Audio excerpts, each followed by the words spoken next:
Hello. The theme for this entry is going to be educational shoots, because we happen to have an educational shoot just last night.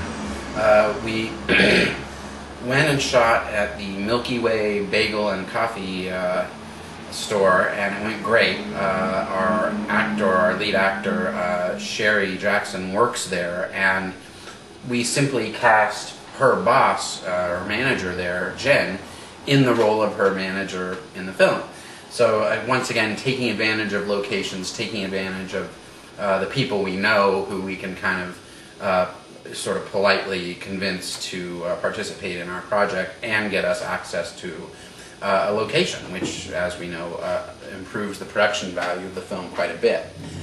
But when I say we had an educational shoot, what I mean is when we got home last night and scrubbed our footage, we noticed that there were a couple mistakes we made last night. There are some factors going into why those mistakes occurred.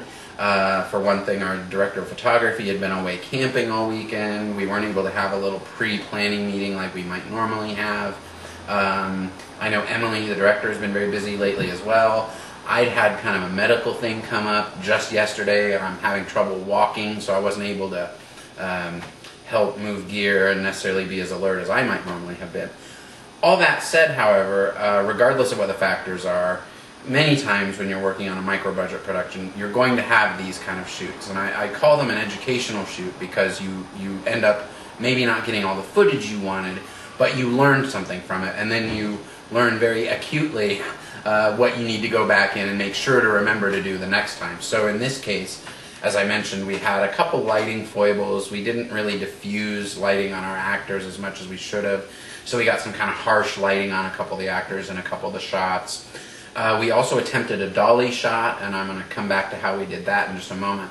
But we attempted a dolly shot, and because of a precaution or two we didn't take, it really didn't quite work out how we wanted. It kind of rattled a little.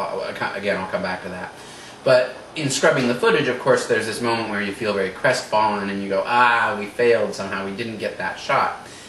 And there's some truth to that. And maybe at the professional level, things get so pre-planned and worked out, or even at the micro-budget level, if you're more of a real strict pre-planner who storyboards everything just absolutely perfectly and knows exactly what you're out to get each time, and you have enough crew and all this to really get your lighting setups right, maybe you will have fewer of these educational shoots than we do. But at Fleam Productions, and I would probably argue that many micro-budget productions, it's hard sometimes to plan things out perfectly. Part of the, I would argue, strength of doing micro-budget filmmaking is that you actually can do things on the fly. You're not held to a rigid schedule as much as Hollywood productions are. You're not under the gun because someone's paying you and saying you have to have every shot done by X day.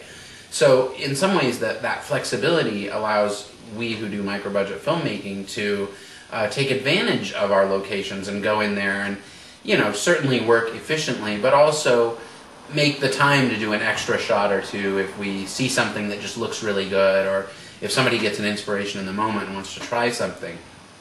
We have that flexibility to do that stuff. And sometimes your best shots come out of those kind of moments where the DP just says, hey, I want to put this on a Steadicam and try it this way.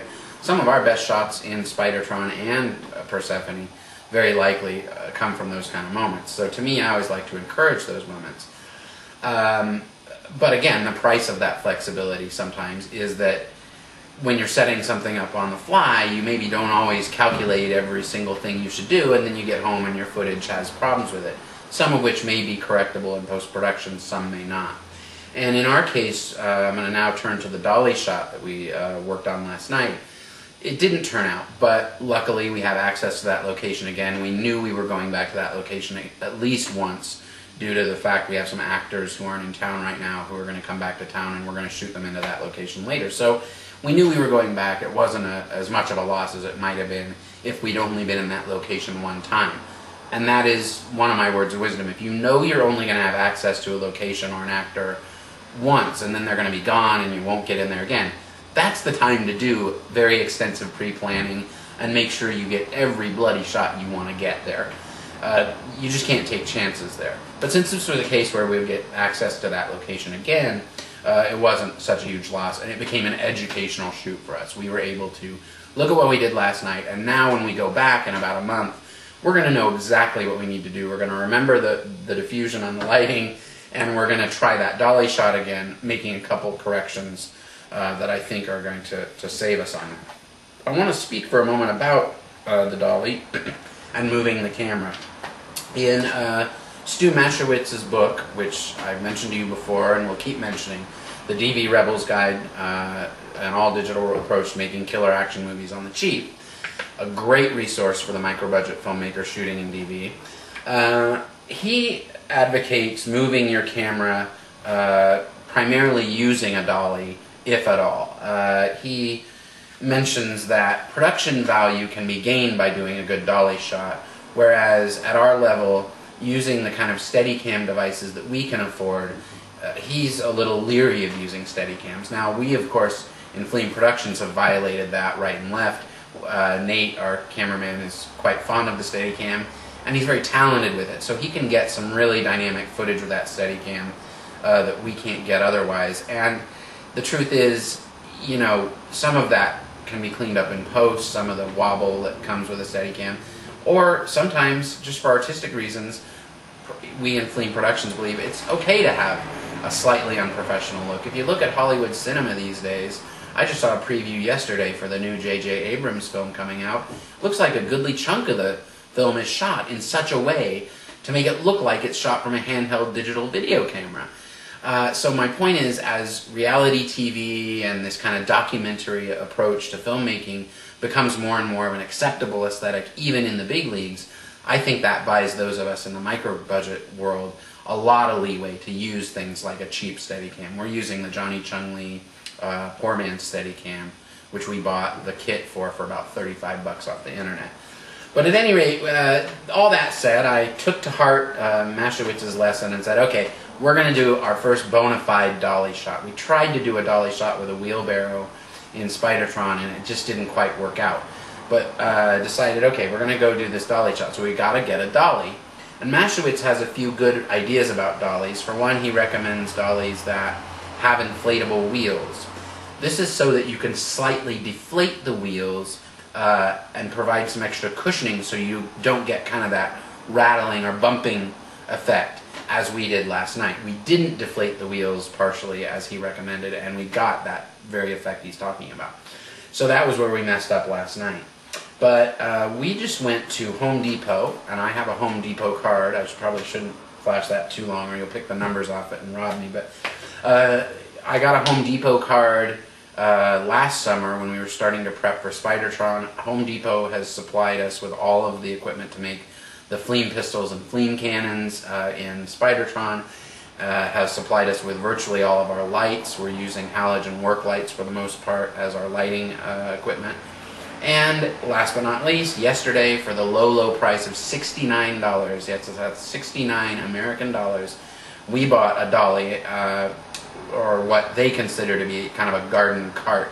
But it's really the perfect dolly. As you can see in the footage that I hope is rolling as I say this, as you can see, Nate fits in there, our cameraman. The camera fits in there. That's all you really need, and it's really the perfect size. Those sides collapse. It just really is the perfect thing I was looking for. And I just went into Home Depot, put it on my card for 69 bucks. Now we have a dolly, which, as Nate was quick to point out, also doubles as an equipment hauling cart that we can haul all our stuff off of a location and pack it back in the van when we're done. So yet another instance where a really inexpensive or relatively inexpensive item from Home Depot, no less, works at our budget level anyway as a dolly that I think is going to get us some really spectacular looking shots and get us some camera movement that is going to up the production value of our film. Now, some of you out there may be saying, hey, Carter, you idiot, why don't you just slow down a little bit on set and make sure you get everything when you're there? Why have an educational shoot? Why come home, watch the footage, and have it be wrong? You know, you're wasting time. why not get monitors on your set so that you can pay attention to what's going on more carefully? Maybe the director or the producer can watch that monitor and have a better picture for what's going on. All these are great ideas. I'm not shooting down those ideas, but what I am saying is that as micro-budget filmmakers, sometimes you are working, in fact, most of the time, arguably, you're working with a more limited set of personnel resources. You've usually got a small crew, and everybody's doing something when you're on set. It's not like a Hollywood film where the director just sits in the back in a tent watching everything in the monitor. We're dealing with a situation where the director is running lines with actors, helping the DP set up the shot. I mean, you can see in the footage I've shot so far on Persephone that Emily's running around constantly doing about 3 different jobs. I am usually doing a couple different jobs. Certainly Nate is very focused on the camera and the lighting, and our lighting people like Katie are focused on the lighting, but that's still only about 4 or 5 people we have on average. So everybody's really busy, and there's an intensity of the artistic and creative process that happens that sometimes just means there is no extra set of eyes on your set to be watching for that little bit of light that may be screwing up your shot in some subtle way. There may not always be the frame of mind or the presence of mind amongst your small crew to think of everything in advance. So I'm just saying that as a micro-budget filmmaker, I think you have to be ready for that possibility that some of your shoots are going to be at least in part educational ones.